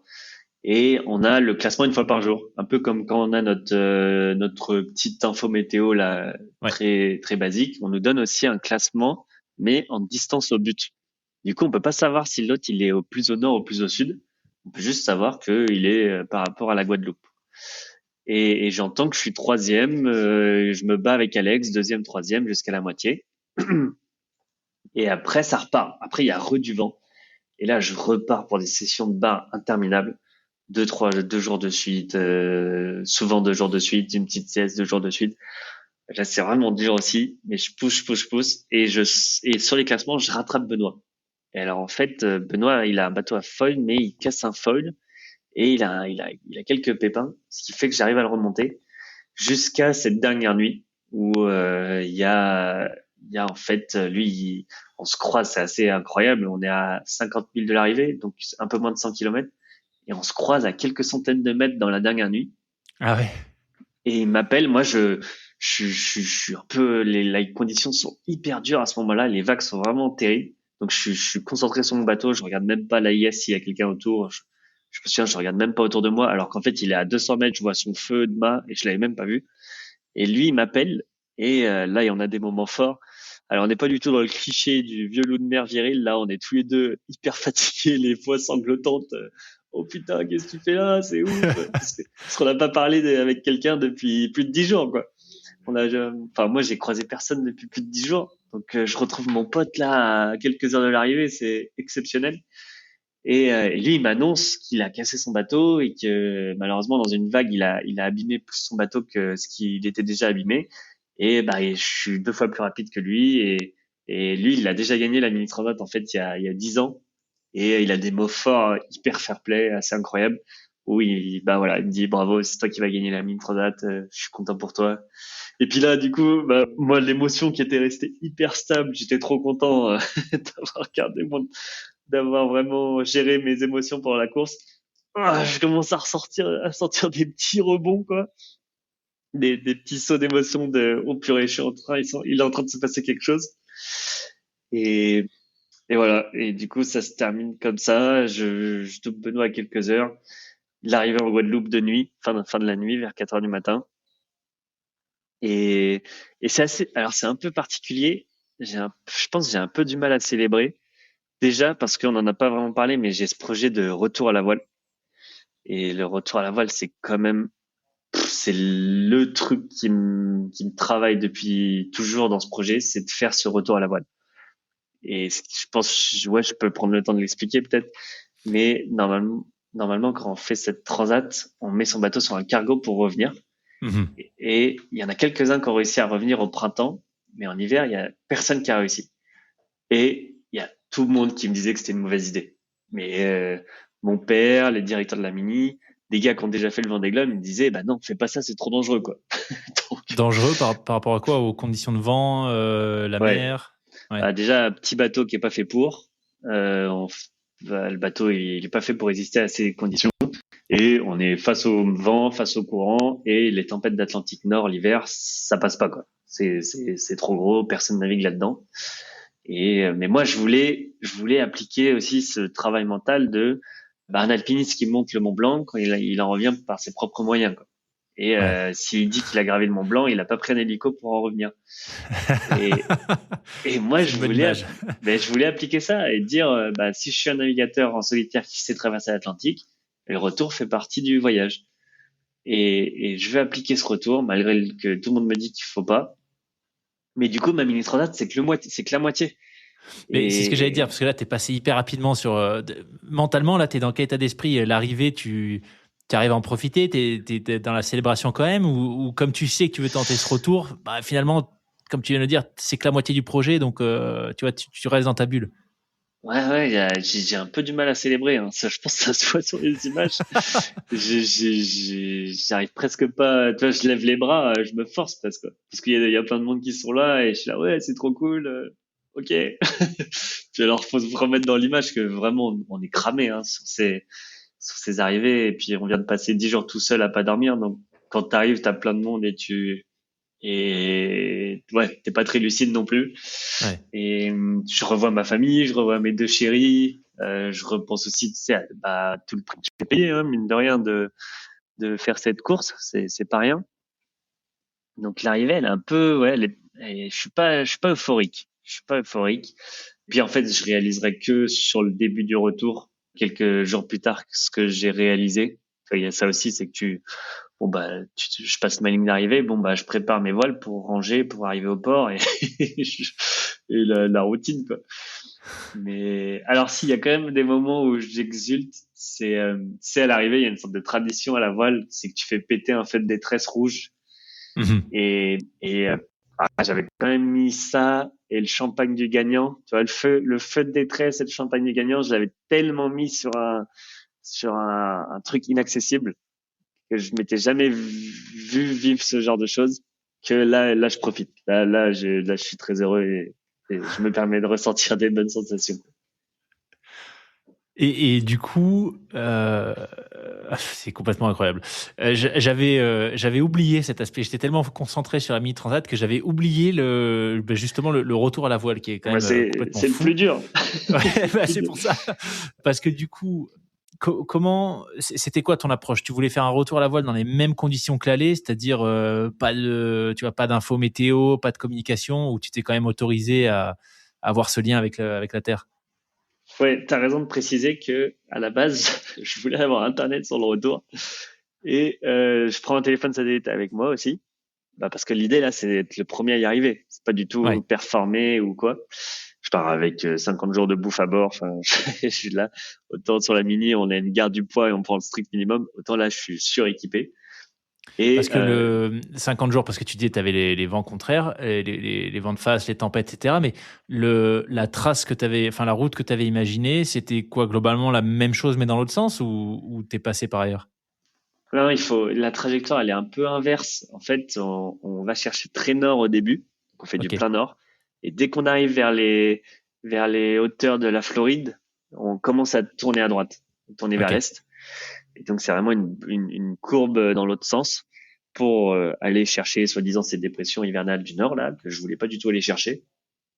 Mais alors, si je savais que c'était quasiment impossible que j'y arrive du premier coup jusqu'en France, mais il y a les Açores sur le chemin. Et donc, je me disais que bah, déjà arriver aux Açores, ce serait exceptionnel. Et donc, puis s'il fallait réparer quelque chose, ça serait possible aux Açores. Et donc j'ai ça en tête. Donc je pars, on disait oui, je pars, et après quelques heures, je me rends compte que mon internet fonctionne pas.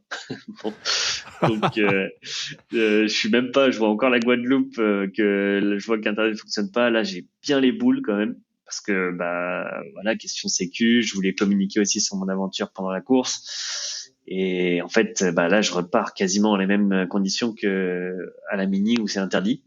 J'ai juste mon téléphone satellite qui me permet d'avoir 10 minutes d'appel par jour. Mais ouais, ça reste léger.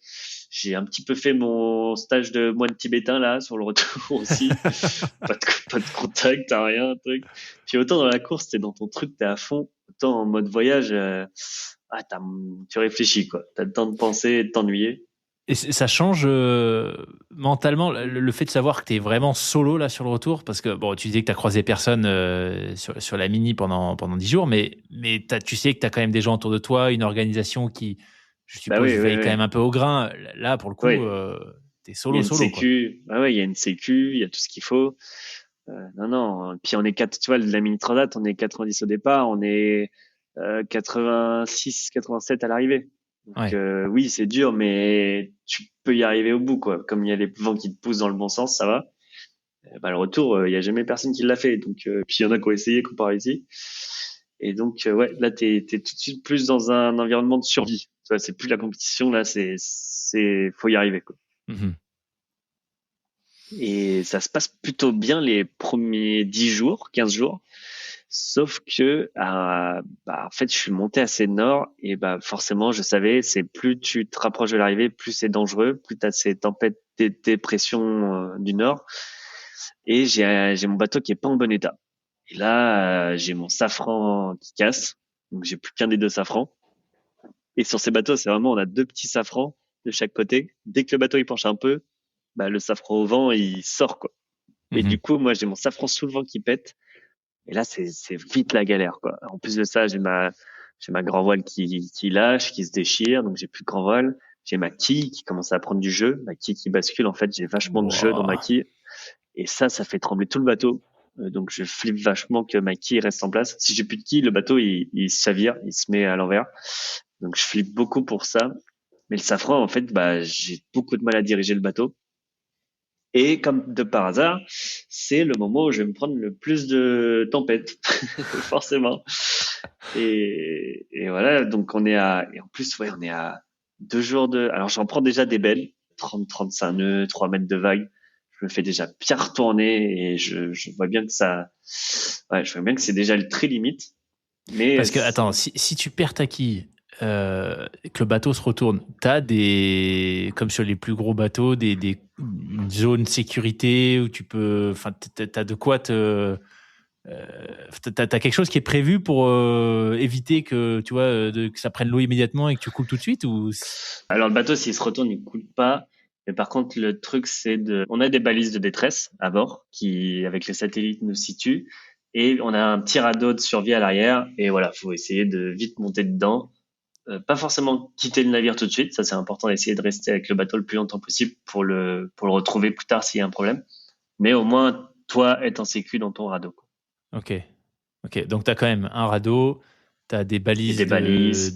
Ouais, ok, Ouais, d'accord. ouais, j'ai un tracker. Non, je suis pas non plus parti en mode Robinson Crusoe. Ouais, ouais. Mais Avec ta poule et... j'ai, Ouais, ok. ah oui, non, non, je suis bien. Mais voilà, et en fait, bah, j'ai 10 minutes d'appel et j'appelle mon père qui me fait un peu le suivi météo. Et là, il m'annonce, ouais, 2 jours avant d'arriver en retard, bon, bah, tu vas te prendre 45 nœuds, 4-5 mètres de vague, et bah là, t'as pas le choix. Là, celle-ci, on peut pas l'éviter, tu vas te la prendre, et du coup, on va là, forcément, on se rend pas forcément compte, mais mon bateau, il fait 6 mètres, les vagues de 5 mètres, c'est pas vraiment adapté, quoi. Et alors, je savais très bien, j'avais peur d'y aller, hein, sur ce retour, faut être clair, et c'était vraiment aussi ce truc d'aller vers les choses qui me font peur pour progresser et que j'allais me dépasser, et là je flippe, quoi. Là je flippe parce que bah ça dépend plus vraiment de moi, ça dépend plus du matériel et je me sens impuissant en fait parce que c'est le bateau qui décide de mon sort, quoi. Et donc Hmm. avec ce que j'ai, avec les moyens que j'ai du bord, je suis prêt à affronter la tempête. J'ai fait toutes les réparations qu'il faut, j'ai tout, voilà. Mais bah voilà, si la vague elle décide de me casser dessus, de retourner tout et de trucs, bah je suis impuissant, quoi. Et ça c'est un peu dur quand même pour le moral. Mais Surtout quand tu voilà. sais que ça arrive dans 2 jours et que tu peux rien faire pour l'éviter, Ah ouais, ouais, ouais. t'attends ton sort, quoi, en fait. Ouais. Alors je me défaule sur la bouffe. Je me souviens, ça doit être un stress psychologique, je sais pas, mais je bouffe tout ce que je peux, quoi. Peut-être un réflexe de survie aussi. Et, et voilà. Et donc, il y a le jour, ça arrive et ça commence, le gros de la tempête, en fait, il dure une dizaine d'heures. Ouais, ça, Ah, quand même. ouais, de 5-6 heures du matin à 14-15 heures. Bah, en fait, je suis dehors, mais je tiens la barre, mais en fait, ça sert pas à grand chose parce que je peux rien faire. Je suis vraiment cette coque de noix au milieu. Les vagues décident de ce que je veux faire de moi. Et donc, à la fois, j'ai le cœur qui monte comme dans des montagnes russes, et à la fois, c'est tellement beau ce qui se passe. Là, je suis allé chercher cette tempête d'Atlantique Nord, et je suis dans mon Graal, là. Tu vois, je suis vraiment au milieu de ouais, je suis là où je suis au milieu de ma peur, quoi. Ça, c'est une sensation où, ouais, c'est rare de l'avoir, je trouve. Enfin, je l'avais pas vraiment eu comme ça avant, quoi. Et je regarde autour de moi, je vois ces vagues, je vois ce truc, je me dis, mais je suis vraiment un petit microbe tout, comme avec la mallette, quoi. Là, je suis, je suis vraiment une petite chose, quoi. Et je flippe bien, mais je m'accroche, je fais ce que je peux avec mon safran, le bateau, les vagues, elles passent par-dessus le bateau. Et 2-3 fois, je me dis, ça y est, c'est fini, celle-ci, je suis prêt à sauter derrière dans le radeau. Et, et alors, quand il y a un front qui passe comme ça, il y a quelques signes. Par exemple, au large, à l'horizon, il y a le ciel qui peut redevenir un peu bleu, qui annonce que c'est en train de passer. Ok. Mais parfois, ça peut être une feinte. Ça peut être le ciel redevient bleu, puis renoirci derrière, et en fait, c'est juste une petite éclaircie. Et donc, j'attends quelques heures que vraiment je sois sûr c'est du ciel bleu, qu'il n'y a plus rien qui passe. Et là, ça y est, quoi. Je comprends que j'ai le truc, j'ai passé le front. Et c'est une libération. Je suis tellement heureux, quoi. Et je comprends que bah c'est bon, quoi. J'ai 2 jours là, un jour pour arriver aux Açores et je vais y arriver. Et là, je libère aussi pas mal de choses. T'as eu de la casse là, du coup, sur cette tempête? Ouais, non, très peu. En fait, alors j'ai deux, trois Tout était trucs. déjà cassé. Tout ce qui devait casser était déjà cassé. C'est ça. Oh là là, c'est l'image que j'ai renvoyée là durant ce podcast. Non, non, j'ai de la chance, j'avais bien préparé ce qu'il faut. Et il y a quelques points qui se sont aggravés. La quille a pris encore un peu plus de jeu que ce qu'elle avait avant.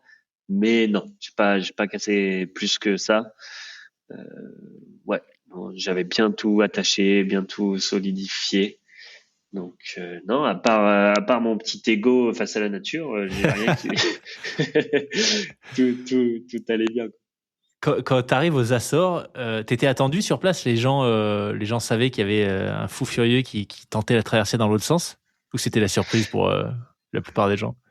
Non, alors gentiment, il y a mon père qui avait prévenu les personnes qui étaient aux Açores pour. Bah déjà, j'allais être très peu manœuvrant et j'ai pas de moteur à mon bateau aussi. Et du coup, rien que l'arrivée au port, bah fallait qu'il y ait quelqu'un qui puisse venir me chercher. Donc ça, c'était chouette. Il y a les gars de Horta qui ont pu venir et c'était trop chouette. Il y avait notamment Thaïs Lecam, la fille de Jean, qui était aussi une très Ouais. bonne amie, contre qui on a fait contre qui j'ai fait les courses en mini et qui était à l'arrivée sur le ponton pour m'accueillir. Donc ça, c'était vraiment, bah, forcément là, t'as envie de chaleur humaine à ce moment-là. Ça fait une vingtaine de jours que t'es dans ta galère, t'as cru que t'allais y passer, donc t'es content d'avoir quelqu'un qui connaît un peu le milieu pour avoir cette compassion, on va dire. Et après, ouais, et puis il y a, qu'on l'appelle Couscous, Benjamin, qui est le gars qui gère un peu le ship chandler sur place, qui a des petites, qui va avoir des petites réparations à faire sur mon bateau, qui est au courant. Donc voilà. Puis bah toute la famille qui a suivi l'aventure de loin, qui est au courant que je suis arrivé, quoi. Excellent. Là, tu es dans quel état d'esprit quand tu disais une fois que tu as passé la tempête, tu comprends que c'est bon, tu vas arriver aux Açores, mais une fois que tu y es vraiment, euh, c'est déjà la fin quasiment pour toi parce que le plus dur est fait ou tu restes quand même concentré sur la deuxième partie de la traversée? Non, là, je pense plus aux réparations que je vais devoir faire, Ouais. comment faut s'organiser. Alors, je suis tellement soulagé d'être arrivé. Et puis là, je me dis, alors c'est marrant parce qu'on est le 6 février, mais je me dis, ça y est, j'ai eu ma dose de voile pour l'hiver. Et en fait, le 6 février, j'ai déjà envie d'y retourner. Mais, euh, mais ouais, je me dis, ça y est. Et puis en fait, on est peu de temps avant les vacances de Noël. Donc là, en fait, je vais revoir ma famille, je vais repasser du temps avec mes proches. Et je vais retravailler l'hiver pour faire un petit peu de sous. Et puis là, le programme, c'est de faire la deuxième partie du voyage plutôt bah, là début avril quand Ok, j'aurai réparé et regagner un peu de sous pour finir. ok. Parce que, ok, d'accord. Parce que en termes de réparation, donc ils peuvent a priori tout faire sur place, que ce soit la quille, le safran, j'imagine, mais je pense plutôt surtout à la quille. Ouais.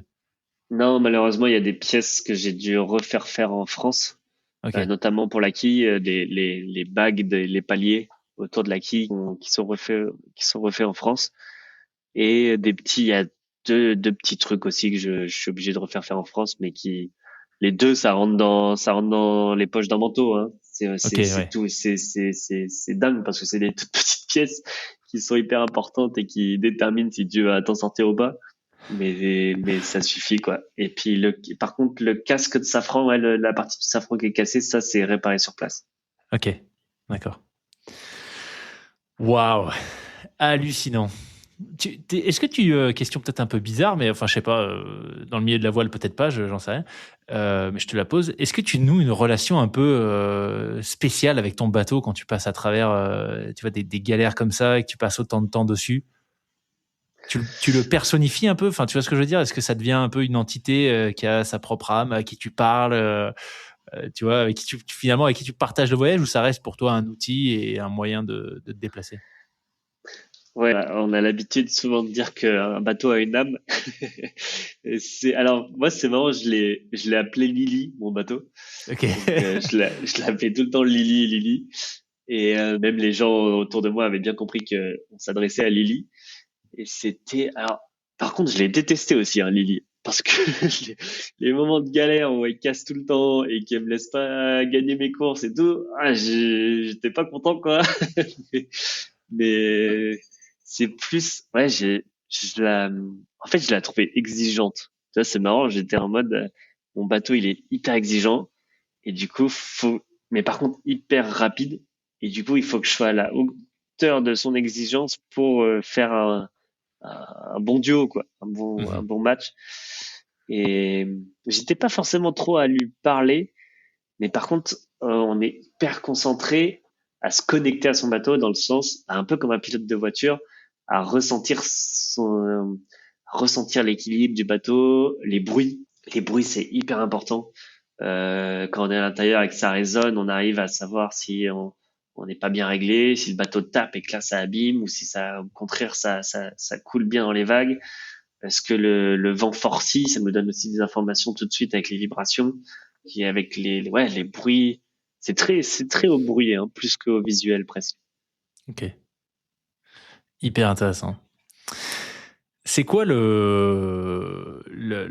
principales réalisations, on va dire, en tout cas les apprentissages que tu tires de ce retour jusqu'aux Açores? Que c'était pas forcément une bonne idée. ça, ça, on me l'avait dit, mais je l'ai constaté. Bah, j'ai dit, je suis très content de l'avoir vécu, mais je veux pas forcément le revivre, tu vois. Ouais, Donc, ouais. mais bah, encore une fois, là, je repense à l'aventure pendant la Manche. On aurait dû prendre plus de temps en Guadeloupe pour repréparer le bateau. Ce safran, la réparation, elle aurait dû être mieux faite et j'aurais dû, ouais, tu vois, c'est vraiment l'enseignement de la préparation avant le départ où c'est pas normal que je reparte avec une GV trop vieille qui se déchire au bout de quelques jours. C'est pas normal que ma quille, j'ai pas sorti le bateau de l'eau pour vérifier qu'il y avait pas de jeu. C'est vraiment l'exigence de la préparation avant ces défis, ça pardonne pas, quoi. Donc l'apprentissage, il est encore là-dessus, qu'il faut être encore plus exigeant. Et en mer, ça s'est plutôt bien passé, en fait. Je l'ai bien vécu, j'étais content d'être là. Donc, les seuls soucis, ça se résumait à des problèmes techniques de préparation en soi. Donc voilà, l'apprentissage, il est là-dessus, quoi. Ok.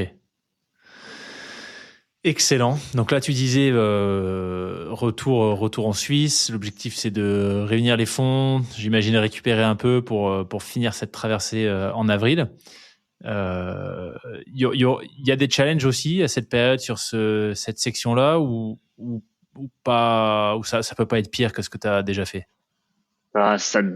Statistiquement, c'est quand même beaucoup plus simple. Ouais. On a avril, mars que novembre, décembre. Bah là, c'était même mi-décembre, hein. Donc non, non, en plein hiver, c'est toujours statistiquement, même les bateaux du Vendée Globe, ils s'arrêtaient à Horta là. Donc Ah oui. Ouais. j'étais pas le seul. Et ouais, ouais, non, ça sera normalement un peu plus simple. Le bateau en plus, il a à vendre et donc tu vois, je me ferme pas l'idée de faire en double avec le prochain acheteur ou quelque chose comme ça. Ah, C'est tu pas le du vends. Oh tout. là là, Lily. Ouais, bah alors c'est pas le mien, hein, c'est le bateau de mon patron Oui, ouais. et le deal était fait comme ça. Ça, je sens que ça va me faire un petit pincement au cœur. Mais voilà. Et puis maintenant, en fait, l'hiver, ouais, c'est ça, c'est gagner un peu des sous, travailler un peu sur les prochains projets. Et j'ai fait un petit documentaire, un petit film sur l'aventure, la mini transat et le retour. Et donc, c'est partager ces images, faire des options de ce petit film à droite à gauche. C'est sur quoi je travaille. Il est déjà disponible, accessible au grand public ou c'est uniquement des diffusions? Tu le partages comment? Non, alors pour l'instant, c'est que diffusion privée et il y a un festival qui va le projeter en Suisse. Mais je suis ouvert. Là, bah, s'il y a quelqu'un qui est intéressé, qui a un cinéma qui veut, voilà, je suis en train de chercher à comment essayer de le diffuser un peu plus au grand public. Mais pas d'une façon, j'ai pas forcément envie de le mettre tout de suite sur les grandes plateformes. Je pense qu'il y a quand même cet esprit un peu intime d'être Mhm. sur place, d'aller faire la projection, de présenter au public, d'expliquer. C'est quand même, je trouve plus qualitatif. Et donc Ouais. j'ai plus envie d'être dans cette démarche aujourd'hui. voilà, une fois peut-être qu'il y aura plus personne que ça intéresse, pourquoi pas. Mais voilà. C'est quoi les prochains projets? Une fois qu'on a gagné la Mini Transat, on s'intéresse à quoi? Quand on est un navigateur, c'est quoi engagé, c'est ça? C'est ça le terme, hein? Ah, j'aimerais. Tu me fais un gros compliment. Et ben, alors c'est vrai, à l'arrivée, on te dit ça y est, t'es célèbre, tu vas avoir plein de portes ouvertes, truc. Bon bah, que nenni, hein, j'ai pas de projet pour l'année prochaine. Donc, pour l'instant, j'ai pas pu. Tous mes sponsors sont très chauds pour repartir, mais en fait, c'est que des tout petits sponsors. Ils pouvaient pas donner plus à la base, quoi. Donc, je me relancerai pas sur un projet mini, ça c'est sûr. Et je peux pas vraiment viser pour l'instant plus gros avec ce que j'ai. Donc, j'essaye de faire équipier pour apprendre sur des plus gros bateaux. Ça, c'est très chouette et ça me va très bien. J'ai plein d'idées. Le catamaran, ça me plaisait. J'ai peut-être envie d'y retourner. Je pensais à des longues distances en catamaran. Il y a une équipe suisse de offshore team, de course au large qui est en train aussi de se monter pour faire des courses autour du monde en équipage entre Suisses. Ça, c'est un super projet. Voilà, faire du multicoque, moi j'aimerais beaucoup faire du trimaran et traverser l'Atlantique sur un trimaran comme ça en solitaire. Je pense que ça serait aussi quelque chose d'assez incroyable. Il y a des courses comme la Route du Rhum, ça doit parler. Voilà, plein de petites idées. Mais j'ai aussi, tu vois, un projet d'aller faire une course sur le lac là dans pas longtemps. Donc, voilà, tant qu'on est sur un bateau, on est heureux. Excellent. Est-ce que tu aurais un dernier message que tu voudrais faire passer à celles et ceux qui nous ont écoutés jusque maintenant? Ah, j'aurais dit aller vers ses peurs. Là, je trouve que c'était quand même ce retour, c'était quand même le message principal et c'est ce que j'aime bien appliquer. Et en fait, c'est le moment où t'as peur, c'est le moment où faut y aller, quoi. C'est là où faut creuser.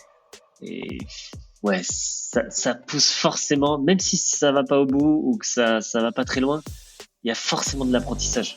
Il y a forcément du dépassement de soi, de sortir de sa zone de confort. Donc ouais, je trouve que ce serait un beau petit message. Très beau message en effet. Bah, écoute Mathis, un immense merci, c'était passionnant.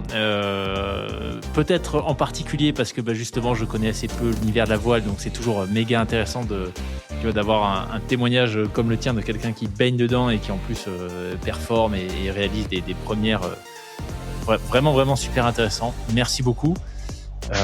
Merci pour tous les messages très forts que tu as partagés aussi. Et puis écoute, je te souhaite bon vent pour la suite et très certainement à bientôt pour un nouvel épisode débrief, je sais pas, du prochain projet complètement fou dans lequel tu te lances. Attention, les aventures c'est personnel, hein. Il n'y a pas besoin de faire ça peut être plus tolérant, hein. Je sais pas.